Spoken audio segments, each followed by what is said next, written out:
There's something quietly miraculous about cities, isn't there? The way millions of strangers can somehow learn to live together, work together, dream together in spaces that should feel impossibly crowded, but instead feel like home. Tonight, we're going to settle in with the story of New York City, a place that began as a small trading post on an island, where the only sounds were lapping water and rustling leaves, and became something no one could have imagined, a city where the whole world comes to reinvent itself. We'll move gently through the centuries, discovering how this remarkable place learned, again and again, to absorb change and transform challenge into opportunity, always remaining itself while becoming something entirely new. If you find comfort in stories like this, I'd be grateful if you'd consider subscribing, not out of obligation, but because it means we can keep exploring these quiet wonders together. Feel free to share in the comments where you're joining us from tonight and what draws you to stories about places and their people. Now, find your most comfortable position, let your breathing slow, and let's begin this gentle journey through time, back to when Manhattan was just a whispered promise of what it might someday become. Picture this. You're standing exactly where the Empire State Building rises today, but instead of honking taxis and rushing pedestrians, you hear only the gentle whisper of wind through oak and hickory trees. The year could be 1200 or 1400 or even 1600. Time moved differently then, measured not in minutes and deadlines, but in seasons and generations. This is Mannahatta, the island of many hills, and it belongs to the Lenape people who have called this place home for thousands of years. The Lenape, whose name simply means the people, had created something remarkable here, a sustainable civilization that worked with the land rather than against it. They had established more than a dozen settlements across what we now call Manhattan, places with names like Conondaycong and Nextatonk, settlements that followed the natural contours of streams and inlets that have long since been buried under concrete and steel. These weren't temporary camps, but permanent communities with sophisticated governance, trade networks stretching hundreds of miles inland, and an intimate knowledge of every creek, hill, and forest grove on this 13-mile-long island. What's fascinating is how they shaped this landscape through careful stewardship that might seem almost magical to us today. The Lenape practiced controlled burning, deliberately setting small fires during specific seasons to clear underbrush and encourage the growth of nut-bearing trees and berry bushes. This created what European explorers would describe as park-like forests, with towering trees and clear sightlines extending for miles. Nothing like the dense, tangled wilderness we might imagine. They had turned Manhattan into something resembling a vast, carefully tended garden where deer grazed in meadows and elk wandered through groves of chestnut trees that dropped their bounty each fall like nature's own grocery delivery system. The water around Manhattan was so clear you could see the bottom 20 feet down, and so abundant with life that early Dutch accounts describe being able to catch fish with your bare hands. Oyster beds extended for miles along the shores, some of the shells growing as large as dinner plates.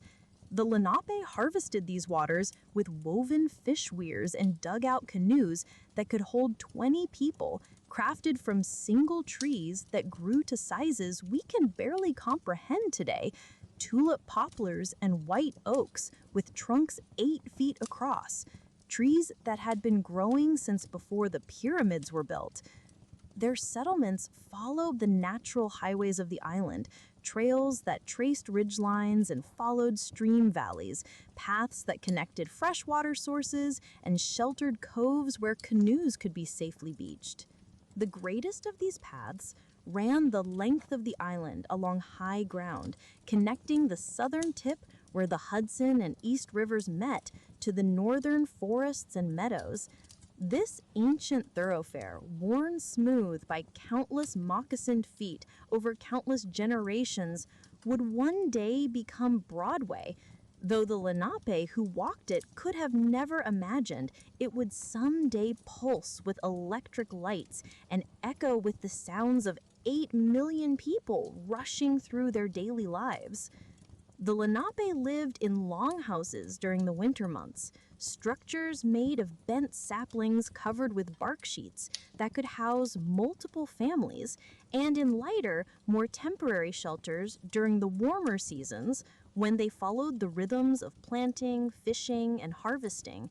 They grew corn, beans, and squash, the three sisters as they called them, in clearings that caught the morning sun, and they knew which mushrooms were safe to eat, which plants could heal illness, and which trees provided the best materials for everything from canoes to cooking pots. This was their world for perhaps 3,000 years, longer than all of recorded European history. They developed a complex spiritual relationship with the land that saw every stream, every grove, every hill as possessed of its own spirit and deserving of respect. They held councils under ancient trees and told stories that preserved not just entertainment, but practical knowledge about survival, about relationships, about the proper way to live in harmony with the world around them.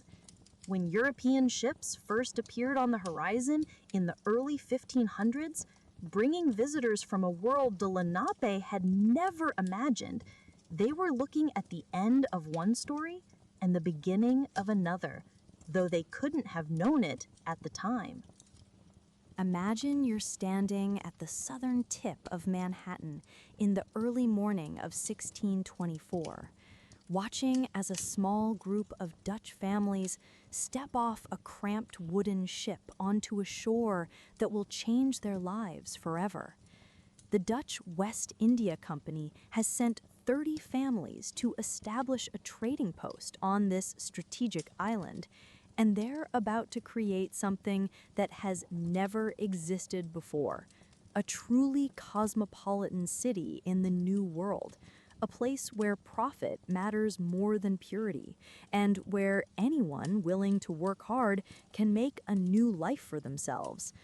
The Dutch called their settlement New Amsterdam, and from the very beginning, it was different from the English colonies taking root elsewhere along the coast, where the Puritans in Massachusetts sought to create a godly community of like-minded believers, and the Virginians built their society around plantation agriculture and rigid social hierarchies. The Dutch had something else in mind entirely, a trading post that could make them rich. This pragmatic vision would shape Manhattan's character in ways that still echo through its streets today, creating a city that values success over pedigree and innovation over tradition. Peter Minuit, the first governor of New Amsterdam, negotiated what might be history's most famous real estate transaction in 1626, when he purchased Manhattan from local Lenape sachems for goods worth about 60 guilders, roughly $24 in the currency of that era, though that comparison doesn't really capture the complexity of what actually happened. The Lenape didn't have a concept of land ownership as Europeans understood it. They thought they were granting the Dutch permission to use the land alongside them, not selling it outright. This fundamental misunderstanding would lead to conflicts for generations, but in 1626, both sides believed they had struck a fair bargain. The early years were hard, harder than anyone had imagined they would be. The colonists had to clear forests, drain marshes, and build everything from scratch while learning to survive in a climate that swung from brutal winters to sweltering summers. They built their first fort at the island's southern tip, where Castle Clinton stands today, using wood from the ancient trees they were cutting down to make room for their growing settlement. The fort served as both defensive position and commercial center, with warehouses for storing beaver pelts and other trade goods, workshops for craftsmen, and living quarters for soldiers and officials. But here's what made New Amsterdam special. It was diverse in a way that would have been impossible in most other places in the 1600s. Dutch, German, French, English, Portuguese, Spanish, African, and Native American voices could all be heard on its streets, speaking at least 18 different languages, according to contemporary accounts. The Dutch West India Company cared about profit, not religious conformity, so they welcomed anyone who could contribute to the colony's growth. Jews fleeing persecution in Brazil established the first synagogue in North America here in 1654. Enslaved Africans, brought against their will, made up about 20% of the population and contributed their labor, skills, and cultural traditions to the growing city. The city grew organically, without the careful planning that would characterize later American settlements. Streets curved and twisted, following old Lenape paths, or the lines of least resistance around hills and streams. Wall Street got its name from an actual wooden wall built in 1653 to defend against possible English attack, though it proved useless when the English did finally arrive.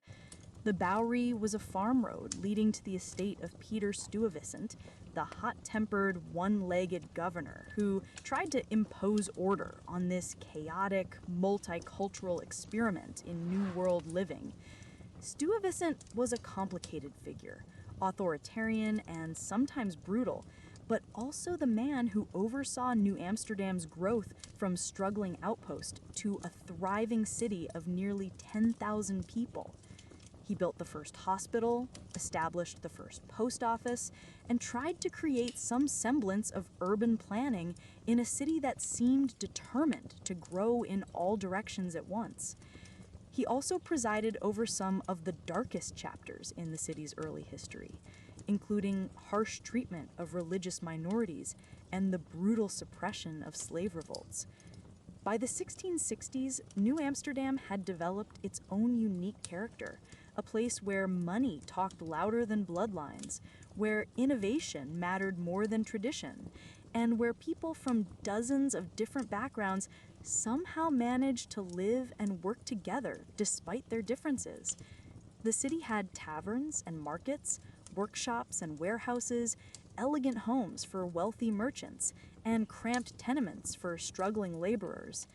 Ships from around the world docked at its harbors, bringing goods and people from places most colonists had never heard of. When 4 English warships sailed into New York Harbor in August 1664, demanding the surrender of New Amsterdam, they weren't just conquering a Dutch trading post, they were taking control of what had already become America's first truly international city, a place that would keep its essential character even as it changed hands and changed names, becoming New York, but remaining forever the kind of place where anyone with enough determination and a little luck could reinvent themselves completely. When the English took control of New Amsterdam in 1664 and renamed it New York in honor of the Duke of York, they inherited something they didn't quite know what to do with, a city that was already more diverse, more commercial, and more independent-minded than anything they had back in England. The transition was surprisingly peaceful. The Dutch merchants and English administrators both understood that business was more important than politics, and the money kept flowing even as the flags changed. Under English rule, Newark began its transformation into something unprecedented in the colonial world, a genuine metropolis that would rival London and Amsterdam in scope and influence. By 1700, the city had grown to nearly 5,000 residents, and by 1550, that number had more than doubled to over 13,000 souls packed into the southern tip of Manhattan. These weren't just farmers and shopkeepers. New York was developing a sophisticated urban culture with wealthy merchants, skilled craftsmen, learned professionals, and a growing class of people who lived entirely by their wits and ambition. The city's geography shaped its character in ways that are still visible today. Wall Street remained the heart of commercial activity, lined with counting houses and merchant offices where deals were struck that connected New York to markets in London, Amsterdam, the Caribbean, and even China. The East River waterfront bustled with activity as ships unloaded sugar and molasses from the West Indies, manufactured goods from Europe, and slaves from Africa in the human trade that was an integral, horrible part of the city's economy. By 1750, enslaved people made up about 20% of New York's population, the highest percentage of any northern city, and their labor built much of what we see in Lower Manhattan today.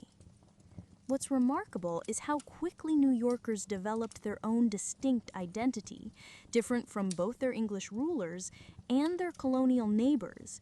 They were more tolerant of religious diversity than the Puritans in New England, more commercially minded than the plantation owners in Virginia, and more willing to bend rules when rules got in the way of profit. This pragmatic flexibility would serve them well when tensions with Britain began to escalate in the 1760s and 1770s. The French and Indian War, 1754 to 1763, brought prosperity to New York as the city served as a major staging ground for British military operations. But it also brought something else, a growing sense that New Yorkers could handle their own affairs without much help from London, thank you very much. When Britain tried to recoup war expenses by imposing new taxes on the colonies, New Yorkers responded with characteristic directness and determination. They organized boycotts, held protests, and generally made life difficult for royal officials who tried to collect duties and enforce trade restrictions. The Stamp Act crisis of 1765 revealed just how far New Yorkers were willing to go in defense of what they saw as their rights. When the first shipment of stamped paper arrived in New York Harbor, crowds forced the stamp distributor to resign before he could even begin his duties. The Sons of Liberty, led by men like Isaac Sears and Alexander McDougall, organized resistance that was both effective and surprisingly disciplined. They knew how to apply pressure without letting protests spin out of control into violence that might hurt their cause. By the 1770s, Newark had become a powder keg of revolutionary sentiment, but it was also deeply divided. The city's merchants had grown rich under British rule, and many were reluctant to risk their prosperity in a war that might end in defeat and economic ruin. The Anglican Church was strong here, and many of its members remained loyal to the crown. Even among those who supported resistance to British policies, there were sharp disagreements about how far that resistance should go. When the First Continental Congress convened in Philadelphia in 1774, New York's delegation was notably moderate compared to the firebrands from Massachusetts and Virginia. But when news of the battles at Lexington and Concord reached the city in April 1775, the mood shifted dramatically. New Yorkers began to realize that the choice wasn't between resistance and accommodation. It was between independence and submission was not in the New York character. The city that would witness the reading of the Declaration of Independence in 1776 was a place transformed by a century of English rule, but not conquered by it. New York had grown into something unique in the colonial world, the city that was both cosmopolitan and American, commercial and idealistic, diverse and united in its essential character. Its residents had learned to navigate between competing loyalties and interests with the same skill they used to navigate the complex currents of international trade. When George Washington's Continental Army marched through the streets of New York in the summer of 1776, they were marching through a city that had already learned to be American in its own distinctive way, a place where people from all over the world had come together to create something new, something that couldn't be found anywhere else on Earth. The morning of July 9th, 1776, dawned hot and humid in New York City, one of those sweltering summer days when the air seems to stick to your skin and the smell of the harbor mingles with the dust from unpaved streets. But this wasn't going to be an ordinary day. Word had arrived that the Continental Congress in Philadelphia had declared independence from Britain, and at 6 o'clock that evening, George Washington ordered his troops to assemble at the Common to hear the Declaration read aloud for the first time in New York. Picture the scene. Thousands of soldiers and civilians gathered in what is now City Hall Park, listening as the words that would reshape the world rang out in the thick summer air. We hold these truths to be self-evident, that all men are created equal. The crowd erupted in cheers, and before the evening was over, they had marched down Broadway to Bowling Green, where they pulled down the gilded lead statue of King George III that had dominated the space for 6 years. Patriots would later melt down the statue to make musket balls for the Continental Army, turning the king himself into ammunition for the Revolution. But New York's role in the Revolutionary War would prove far more complicated and painful than that moment of triumph suggested. Within weeks of the Declaration being read, the largest expeditionary force in British history was assembled in New York Harbor, more than 30,000 troops supported by a fleet of nearly 300 ships. General William Howe had decided to make New York the crown jewel of British strategy, the base from which they would crush the rebellion and restore royal authority throughout the colonies. Washington knew he couldn't defend New York against such overwhelming force, but he also knew he couldn't simply abandon the most important port in America without a fight. The resulting Battle of Brooklyn in August 1776 was a disaster for the Americans. More than 300 killed and over 1,000 captured, including 3 generals. Only a miraculous nighttime evacuation across the East River, hidden by fog and carried out by Marblehead fishermen who could row silently through the darkness, saved Washington's army from complete destruction. What followed was 7 years of British occupation that transformed New York into something resembling a European city under siege. The population shifted dramatically as thousands of patriots fled the city, replaced by loyalists from throughout the colonies who sought British protection, freed slaves who had responded to British promises of freedom, and European immigrants who continued to arrive even during wartime. The city became a complex patchwork of competing loyalties and shifting alliances, where neighbors might be enemies, and where survival often depended on keeping your true opinions to yourself. Life under occupation was harsh for civilians, regardless of their political beliefs. Food was scarce and expensive, fuel for heating was almost impossible to find during winter months, and disease spread rapidly through overcrowded neighborhoods. The British military government requisitioned buildings for barracks and hospitals, turning elegant mansions into military offices and converting churches into prisons for captured patriots. The city's physical infrastructure began to deteriorate as normal maintenance was abandoned in favor of military priorities. Yet, New York also became a haven for thousands of enslaved people who escaped their masters to seek freedom behind British lines. The royal commanders, desperate for manpower and eager to undermine the colonial economy, offered freedom to any slaves who joined their forces. Entire families made the dangerous journey to New York, often walking hundreds of miles through hostile territory for a chance at liberty. By 1783, The city's black population had grown to nearly 3,000, many of them formerly enslaved people who had won their freedom through their own courage and determination. The war's end in 1783 brought both liberation and crisis to New York. When the British evacuation fleet finally sailed out of New York Harbor on November 25, 1783, a date New Yorkers would celebrate as Evacuation Day for the next century, they took with them not just 30,000 soldiers and administrators, but also thousands of loyalist civilians who feared retribution from their patriot neighbors. Most heartbreakingly, they also took more than 3,000 formerly enslaved people who had found freedom under British protection, but now faced the possibility of being returned to slavery under American law. The city that George Washington entered in triumph on December 4th, 1783, was physically and emotionally scarred by 7 years of war.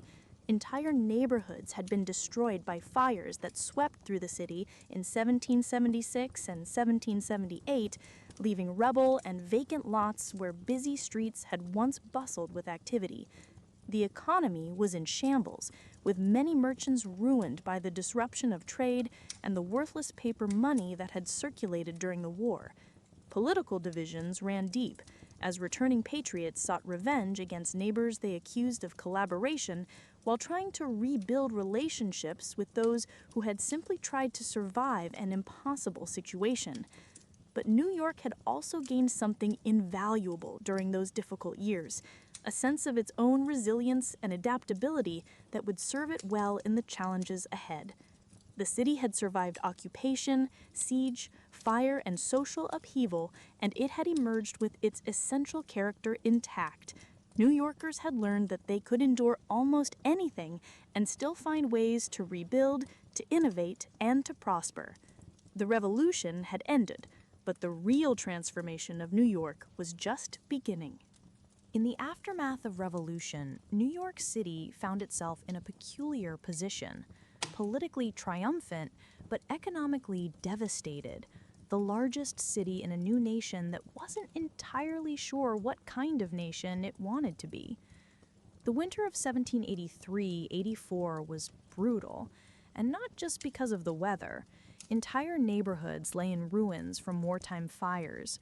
Trade networks that had sustained the city's prosperity for generations were disrupted, and thousands of residents were either dead, displaced, or financially ruined by 7 years of war and occupation. But if there's one thing New Yorkers have always understood, it's how to turn crisis into opportunity. Within months of the British evacuation, merchant ships from around the world were once again crowding the harbor, and the city began its transformation into something unprecedented in American history. Not just a successful port city, but the undisputed commercial capital of a continental republic. By 1790, New York had surpassed Philadelphia to become the largest city in the United States, with a population approaching 35,000 that was growing by the day. The city's recovery was driven by a handful of visionary merchants and financiers who understood that America's future lay not in looking backward to European models, but in creating entirely new forms of commerce and finance suited to a democratic society. Alexander Hamilton, though he spent most of his time in Philadelphia as Treasury Secretary, had deep roots in New York's business community. And his financial policies, the assumption of state debts, the creation of a national bank, and the establishment of public credit, provided the foundation for the city's explosive growth. Wall Street began its evolution from a residential neighborhood into the financial heart of America during these years. The Bank of New York, founded by Alexander Hamilton in 1784, was soon joined by other financial institutions that pioneered new forms of credit and investment suited to American conditions. The New York Stock Exchange began informally in 1792 when 22 brokers signed an agreement under a buttonwood tree on Wall Street to trade securities in an orderly fashion. A humble beginning for what would become the most powerful financial institution in the world. But New York's growth wasn't just about finance and commerce, it was also about people. millions of people who saw the city as their gateway to a better life in America. The first great wave of immigration began in the 1790s as political upheavals in Europe sent thousands of refugees across the Atlantic seeking safety and opportunity in the New World. French aristocrats fleeing the Revolution, Irish peasants escaping economic oppression, German craftsmen seeking religious freedom, they all found their way to New York's docks, and many decided to stay rather than continue westward. This influx of newcomers transformed the city's physical landscape in ways that are still visible today. Housing demand exploded, leading to the construction of the first tenement buildings designed specifically to pack as many families as possible into minimal space. The grid system of streets north of Houston Street, laid out by city commissioners in 1811, was a bold attempt to bring order to urban growth that seemed to expand in all directions at once. Broadway remained the city's spine, but dozens of new streets reached eastward toward the East River and westward toward the Hudson, creating the rectangular pattern that still defines Manhattan above 14th Street. The opening of the Erie Canal in 1825 marked a turning point in New York's history that can hardly be overstated. Suddenly, the Great Lakes region and the Ohio River Valley were connected to New York Harbor by a continuous water route that cut transportation costs by 90%, virtually overnight. Grain from Ohio, lumber from Michigan, and manufactured goods from the East could flow back and forth through New York, making the city not just America's largest port, but its most strategically located one as well. The celebration when the first canal boat arrived in New York Harbor was unlike anything the city had ever seen. Governor DeWitt Clinton, who had championed the canal project despite fierce opposition, poured a cask of Lake Erie water into New York Harbor in a ceremony that symbolized the wedding of the waters, the union of the Great Lakes with the Atlantic Ocean through New York's commercial networks. The city exploded with growth in the wake of the canal.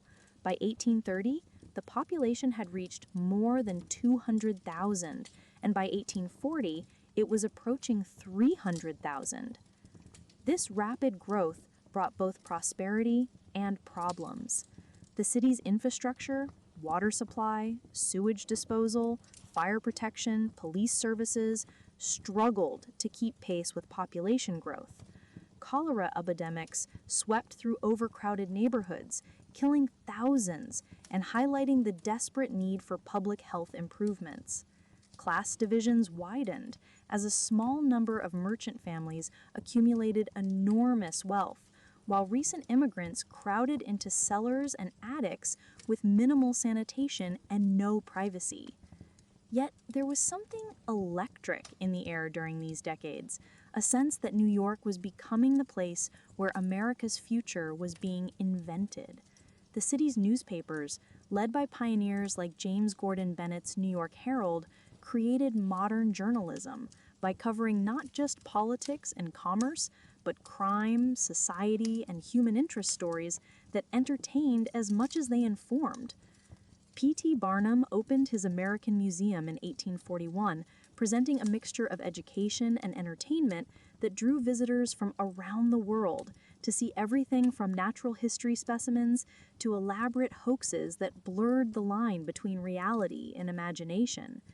By 1840, New York had established the essential characteristics that would define it for generations to come. A city of immigrants and dreamers, of tremendous wealth and grinding poverty, of innovation and tradition, all jumbled together in an urban landscape that changed so rapidly that longtime residents sometimes couldn't recognize neighborhoods they had known their entire lives. Imagine standing on the docks of South Street in the early morning hours of 1847, watching as another ship crowds into the harbor, its deck packed with passengers who have endured weeks of ocean voyage in conditions that would horrify us today. These are Irish families fleeing the potato famine that has turned their homeland into a landscape of starvation and death. And they're arriving in New York with little more than the clothes on their backs and a desperate hope that America will offer them the chance to survive and eventually prosper. What they found was a city that was itself transforming at a pace that seemed to accelerate with each passing year. New York in 1840 was home to about 300,000 people. By 1880, that number had grown to over 1 million, making it one of the largest cities in the world. This wasn't just growth, it was an explosion of humanity that tested every assumption about how cities could function and how different groups of people could learn to live together in a confined space. The Irish were the first to arrive in truly massive numbers, driven from their homeland by a catastrophe that killed over 1 million people and forced another million to emigrate. Between 1845 and 1855, more than 1 million Irish immigrants passed through New York, and roughly half decided to stay rather than continue westward. They settled primarily in neighborhoods like Five Points, which became notorious as one of the most overcrowded and dangerous areas in America, but also as a place where Irish culture took root and flourished in the New World. Five Points, located where Chinatown is today, was everything that respectable New Yorkers feared about uncontrolled immigration. A maze of tenements, saloons, dance halls, and brothels where different ethnic groups lived in close quarters that bred both conflict and surprising moments of cooperation. Charles Dickens visited in 1842 and described it as a place where debauchery has made the very houses prematurely old. But he also noted the vitality and determination of its residents, who were creating new forms of American culture even as they struggled with poverty and discrimination. The Irish transformed New York's political landscape through sheer numbers and organization. Tammany Hall, the Democratic political machine that would dominate city politics for a century, learned to court Irish voters by providing jobs, services, and protection from anti-immigrant discrimination. Irish immigrants found work building the city's infrastructure, digging sewers, laying gas lines, constructing the Croton aqueduct system that brought fresh water to Manhattan from upstate reservoirs.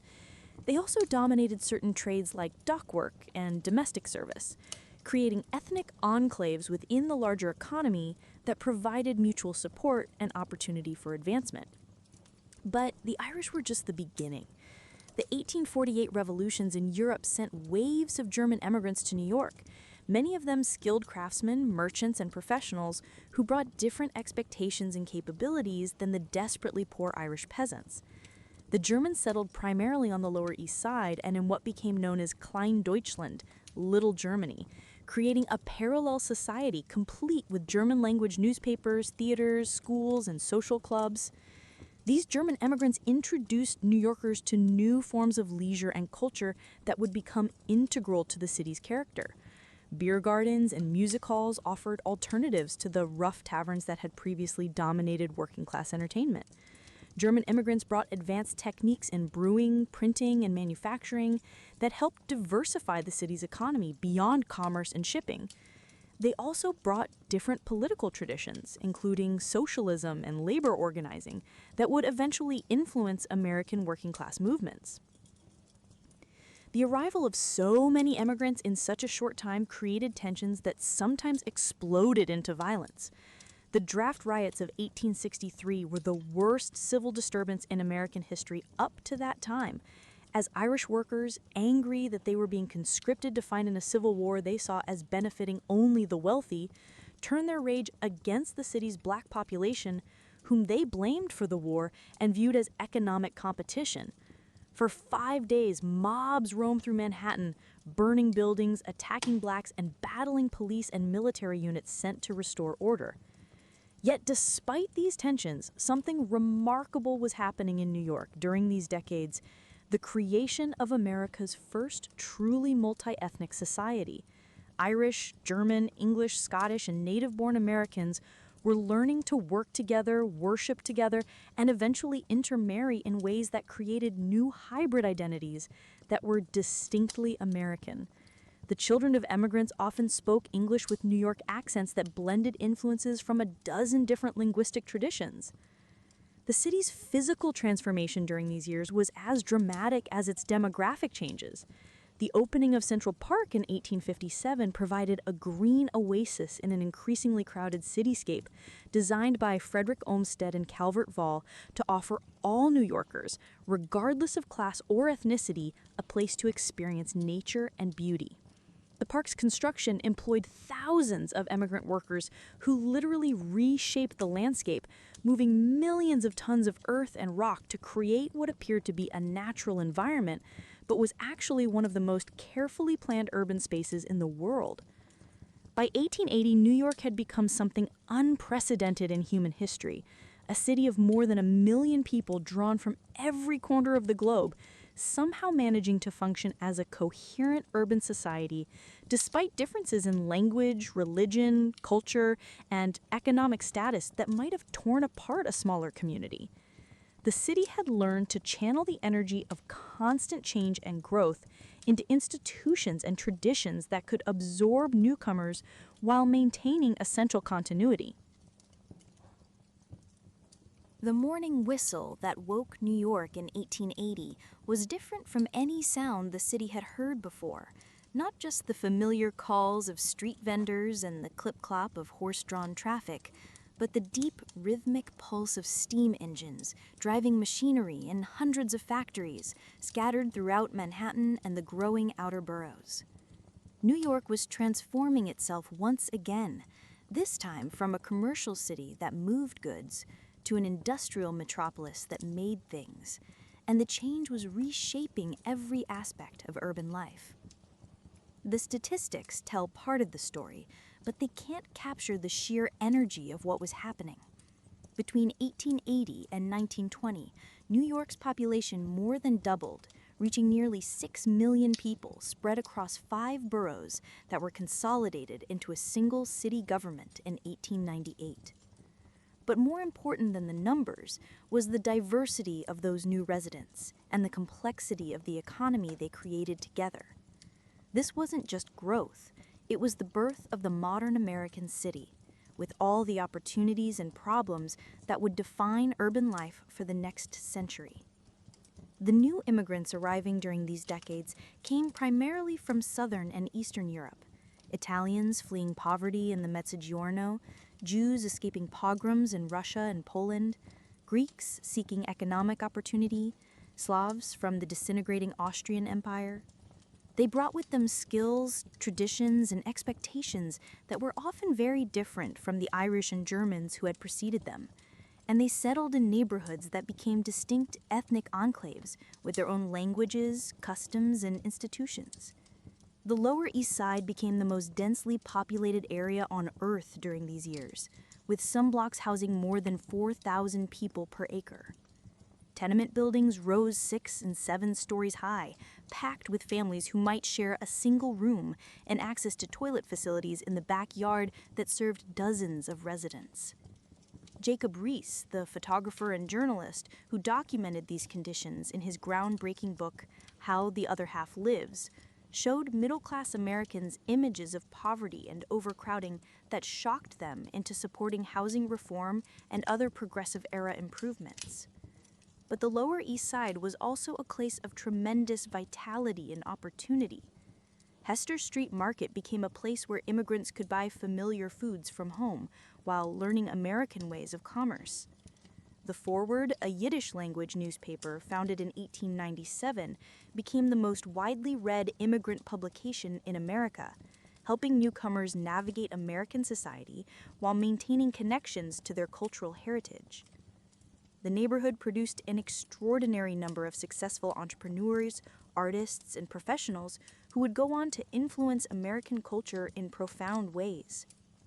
Italian immigrants concentrated in neighborhoods like Little Italy and East Harlem, creating communities that preserved regional traditions from different parts of Italy while adapting to American conditions. They dominated certain trades like construction, food service, and small-scale manufacturing, often working within extended family networks that provided both economic opportunity and social support. The annual Feast of San Gennaro, first celebrated in 1926, transformed Mulberry Street into a celebration of Italian-American culture that attracted visitors from throughout the city. The garment industry became New York's signature manufacturing sector during these decades, employing hundreds of thousands of workers, mostly immigrant women, in factories and sweatshops scattered throughout Manhattan.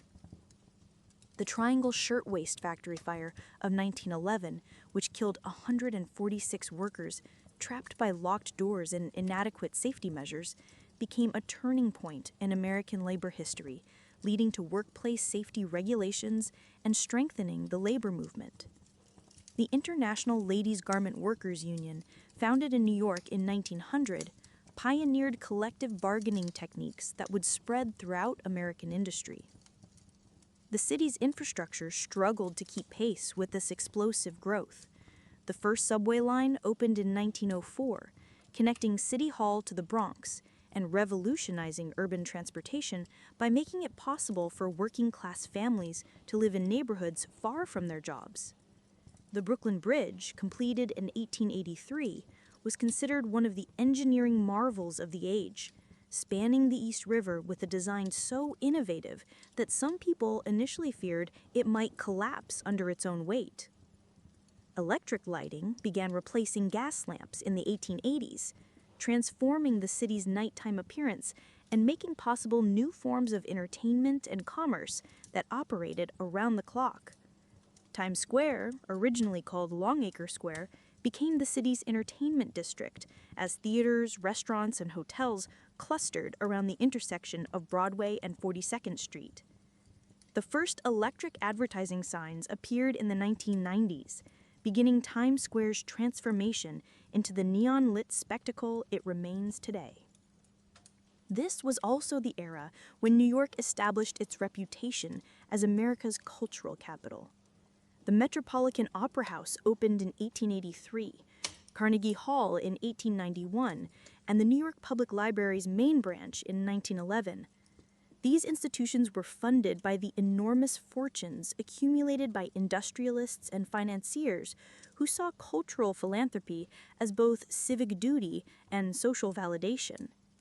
Andrew Carnegie, who had grown up in poverty in Scotland, spent millions of dollars creating libraries, concert halls, and educational institutions that would serve all New Yorkers, regardless of their economic status. The rise of mass media during these decades helped spread New York's influence throughout the nation. Newspaper circulation wars between William Randolph Hearst's Journal and Joseph Pulitzer's World created modern journalism techniques that emphasized sensational stories, bold headlines, and extensive photographic coverage. Magazine publishing flourished as literacy rates rose and transportation improvements made it possible to distribute publications nationwide from New York printing plants. By 1920, New York had become not just America's largest city, but its undisputed center of finance, media, fashion, and culture. The Federal Reserve Bank, established in 1913, made New York the hub of the nation's financial system. Broadway had become synonymous with American theater, and Tin Pan Alley had made the city the center of popular music publishing. The city that would soon welcome the Jazz Age had established the institutions and traditions that would make it a global capital of innovation and creativity. Picture New York on New Year's Eve, 1919, as the city prepares to enter what would become known as the Roaring Twenties. The war in Europe is over, Prohibition is about to begin, and the city is pulsing with an energy that seems almost electric.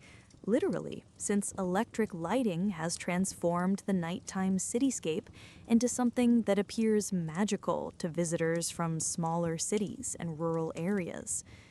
New York is about to become not just America's largest city, but its undisputed cultural capital, the place where the 20th century is being invented in jazz clubs, speakeasies, skyscrapers, and boardrooms. The 1920s in New York were defined by contradictions that somehow worked together to create something unprecedented in urban history.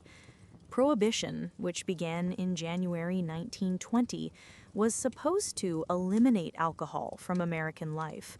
But in New York, it mostly eliminated legal alcohol, while creating a thriving underground economy of speakeasies, bootleggers, and organized crime that gave the city a reputation for sophisticated lawlessness.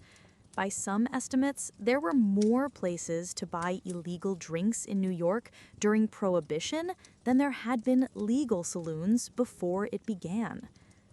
These speakeasies became incubators for new forms of American culture, places where jazz music could flourish outside the constraints of mainstream society, and where social boundaries could be temporarily suspended. The Cotton Club in Harlem became famous for presenting black performers to white audiences, though the racial segregation of the club itself reflected the limitations of even the most progressive aspects of the 1920s culture. Duke Ellington, Cab Calloway, and Louis Armstrong created music that would influence American culture for generations, while clubs like the Savoy Ballroom became places where racial integration was more complete, and where new dance styles like the Lindy Hop emerged from the creative collaboration of dancers from different backgrounds. The Harlem Renaissance transformed an uptown neighborhood into the intellectual and cultural center of Black America. Writers like Langston Hughes, Zora Neale Hurston, and Claude McKay created literature that explored African American identity with unprecedented sophistication and honesty. The NAACP, founded in New York in 1909, established its headquarters in the city and used its position at the center of American media to publicize lynchings and other racial violence while advocating for civil rights legislation. Marcus Garvey's Universal Negro Improvement Association, also based in Harlem, promoted Black nationalism and Pan-Africanism to a following that numbered in the millions.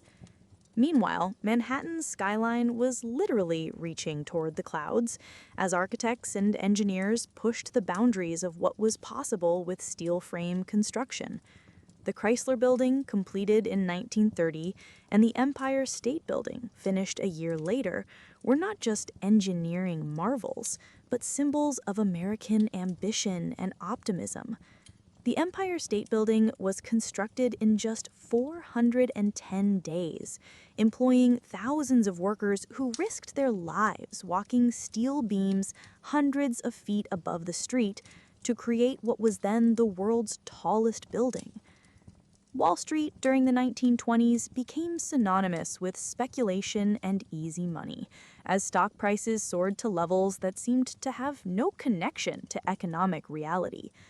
The Federal Reserve's low interest rate policies, designed to help European economies recover from World War I, flooded the American financial system with cheap credit that found its way into increasingly risky investments. Ordinary people who had never owned stocks before began playing the market, often buying shares on margin with borrowed money, convinced that prices could only go up. The party came to a crashing end on October 29, 1929, when the stock market collapsed in a single day of panic selling that wiped out billions of dollars in paper wealth and began the Great Depression. But even before Black Tuesday, there were signs that New York's prosperity was built on unstable foundations. Income inequality had reached levels not seen since the Gilded Age, with the wealthiest 1% of the population controlling nearly half of all assets, while millions of working-class families struggled to afford basic necessities. The Depression hit New York with devastating force. Unemployment reached 25% by 1932, and breadlines stretched for blocks in neighborhoods that had been prosperous just a few years earlier. Shantytown settlements, called Hoovervilles, sprang up in Central Park and other public spaces as families lost their homes and had nowhere else to go. The construction boom that had defined the 1920s came to an abrupt halt, leaving half-finished buildings standing like monuments to vanished optimism. Yet, New York's response to the Depression also demonstrated the city's remarkable resilience and capacity for reinvention. Mayor Fiorello LaGuardia, elected in 1933, brought an energy and creativity to city government that matched the crisis he faced. Working closely with Franklin Roosevelt's New Deal programs, LaGuardia launched massive public works projects that put thousands of New Yorkers back to work while creating infrastructure that the city still relies on today. The Triborough Bridge, the West Side Highway, and hundreds of schools, playgrounds, and parks were built with federal money and local labor during these years.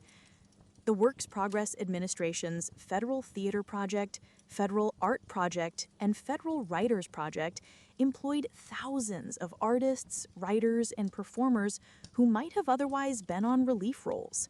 These programs created murals in post offices, guidebooks to American cities, and theatrical productions that brought professional entertainment to neighborhoods that had never had access to such cultural resources. The Federal Writers Project's Guide to New York, published in 1939, remains one of the best portraits of the city ever written. By 1940, New York had emerged from the Depression transformed, but not broken. The city had learned hard lessons about economic inequality and social responsibility that would influence public policy for decades to come. More importantly, it had maintained its position as America's cultural and financial center, while developing new institutions and traditions that would serve it well in the challenges ahead. As Europe descended into war, and America prepared to enter a global conflict that would reshape the modern world, New York stood ready, once again, to serve as the nation's gateway to international engagement and influence. The morning of December 7th, 1941, found New York basking in unseasonably warm December weather, with families strolling through Central Park and couples lingering over Sunday breakfast in Midtown diners. By evening, everything had changed. The attack on Pearl Harbor transformed America overnight, from a reluctant observer of European conflict into a fully committed participant in global war, and no city was more dramatically affected by this transformation than New York, which suddenly found itself serving as the nation's principal gateway for wartime mobilization and international cooperation. Within months, the city had become the nerve center of the American war effort. The Brooklyn Navy Yard expanded to employ more than 70,000 workers who built battleships, aircraft carriers, and destroyers around the clock in shifts that never stopped. Factories throughout the outer boroughs retooled to produce everything from aircraft engines to military uniforms, while Manhattan's financial district coordinated the massive government borrowing that funded the largest military buildup in human history. But the war's impact on New York went far beyond industrial production. The city became a magnet for internal migration, as African Americans from the South, women entering the workforce for the first time, and rural families seeking factory jobs all converged on a metropolis that was already straining to house its existing population. Housing shortages became so severe that families doubled up in apartments designed for half their number, and new residents slept in shifts in boarding houses that operated like hotels. The war also brought New York its first significant taste of true international responsibility. In 1945, delegates from around the world gathered at the Hunter College Auditorium in the Bronx to draft the UN Charter, then moved to a temporary headquarters in Lake Success on Long Island while plans were developed for a permanent home. When John D. Rockefeller Jr. donated the land along the East River where the UN headquarters now stands, he was ensuring that New York would remain at the center of global diplomacy for generations to come. The post-war years brought prosperity to New York on a scale that no one had imagined possible during the dark days of the Depression. Returning veterans used GI Bill benefits to buy homes, start businesses, and attend universities, creating a middle class larger and more prosperous than any in human history.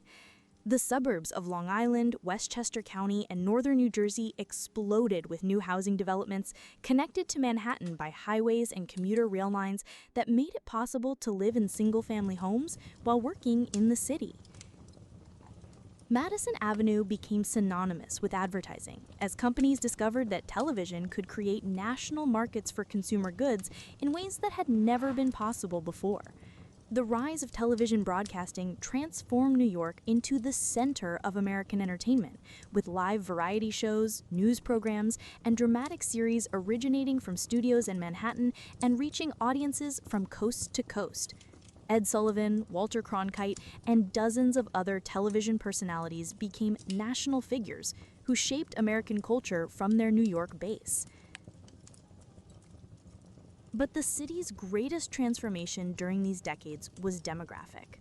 The Great Migration brought millions of African Americans from the rural South to northern cities, with New York receiving a large share of these new residents. Neighborhoods like Harlem, Bedford-Stuyvesant, and the South Bronx became centers of Black culture and political organizing, while also struggling with overcrowding, inadequate housing, and limited economic opportunities. Simultaneously, new waves of international immigration brought Puerto Ricans seeking better economic opportunities, Holocaust survivors rebuilding their lives, and displaced persons from Eastern Europe fleeing communist regimes. The city's ethnic composition became more complex than ever before, with dozens of different languages heard on the streets and new cultural institutions serving communities that had barely existed in New York before the war.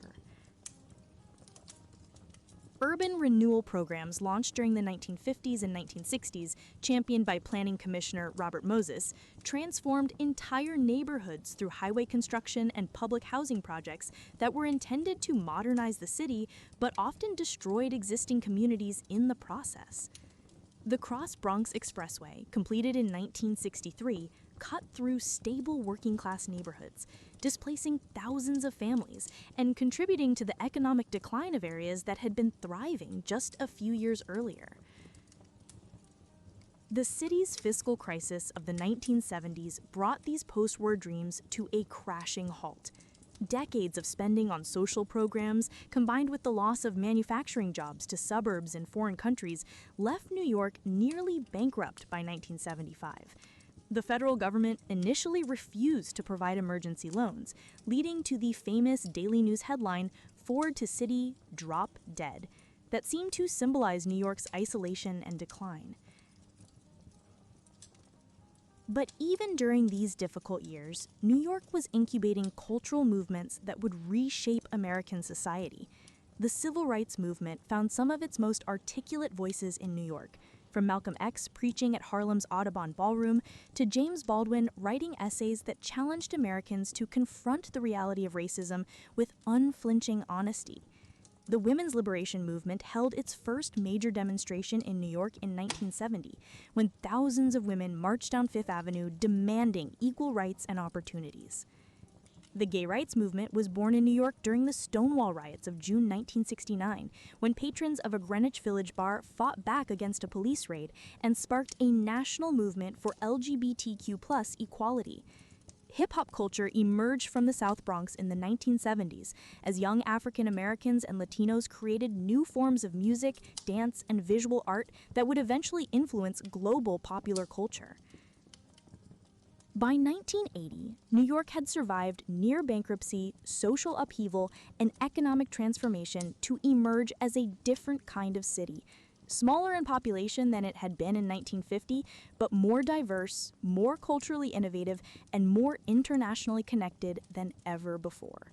The stage was set for another reinvention that would make New York the global capital of the 21st century. The New York that emerged from the fiscal crisis of the 1970s was a city that had learned hard lessons about survival, adaptation, and the power of creative destruction to clear away what no longer worked and make room for what might come next. By 1980, manufacturing jobs that had once provided middle-class incomes for hundreds of thousands of New Yorkers had largely vanished. Neighborhoods that had bustled with activity for decades stood half empty, and the city's reputation had declined to the point where presidential candidates could score points by criticizing it as a symbol of urban decay and liberal excess. But something remarkable was happening beneath the surface of these obvious problems. New York was reinventing itself once again, this time as a global financial center and cultural hub that would dominate the world economy in ways that even the most optimistic observers couldn't have predicted. The deregulation of financial markets during the 1980s, combined with new computer and communications technologies, made it possible for New York banks and investment firms to operate on a truly global scale, moving billions of dollars around the world with telephone calls and computer commands. Wall Street experienced a renaissance during the 1980s that dwarfed even the speculation of the 1920s. Investment banks like Goldman Sachs, Morgan Stanley, and Salomon Brothers became household names as they orchestrated leveraged buyouts, junk bond offerings, and merger deals that created instant fortunes for some while eliminating thousands of jobs in traditional industries. The culture of Wall Street during these years was captured in movies like Wall Street and books like The Bonfire of the Vanities, which portrayed a world of extreme wealth and consumption that seemed disconnected from the struggles of ordinary New Yorkers. The real estate market responded to this financial boom by creating a luxury housing market unlike anything the city had ever seen. Apartments on the Upper East Side sold for millions of dollars, while entire neighborhoods in Manhattan were transformed by gentrification that displaced longtime residents while attracting young professionals willing to pay premium prices for proximity to financial district jobs. Soho evolved from a manufacturing district to an artist haven to a luxury shopping destination in the span of 2 decades, illustrating how quickly New York neighborhoods could be reinvented when economic forces aligned. Immigration during these decades brought New York its most diverse population in history. The Immigration Act of 1965 had eliminated national origin quotas, opening American immigration to people from Asia, Africa, and Latin America who had previously been excluded. New York became home to the largest Dominican population outside the Dominican Republic, significant communities from virtually every Caribbean nation, and growing populations of Chinese, Korean, Indian, Pakistani, and West African immigrants who created ethnic enclaves throughout the 5 boroughs. These new immigrants often settled in neighborhoods that had been abandoned during the urban crisis of the 1970s, revitalizing areas like Washington Heights, Jackson Heights, and Sunset Park through small businesses, community organizations, and cultural institutions that served both immigrant communities and the broader city. Korean groceries, Dominican barbershops, Pakistani taxi drivers, and Chinese restaurants became integral parts of New York's economic and social fabric. The city's cultural renaissance during the 1980s and 1990s was equally dramatic. The art world, centered in Soho galleries and East Village studios, produced work that influenced global contemporary art, while the music scenes in CBGB's, the Apollo Theater, and dozens of smaller venues continued to generate new forms of popular culture.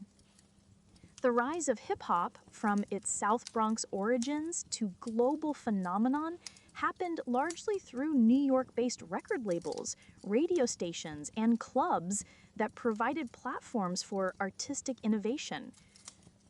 Crime rates, which had reached alarming levels during the 1970s and early 1980s, began to decline dramatically during the 1990s through a combination of new policing strategies, economic opportunity, and demographic changes that are still debated by criminologists and policy experts.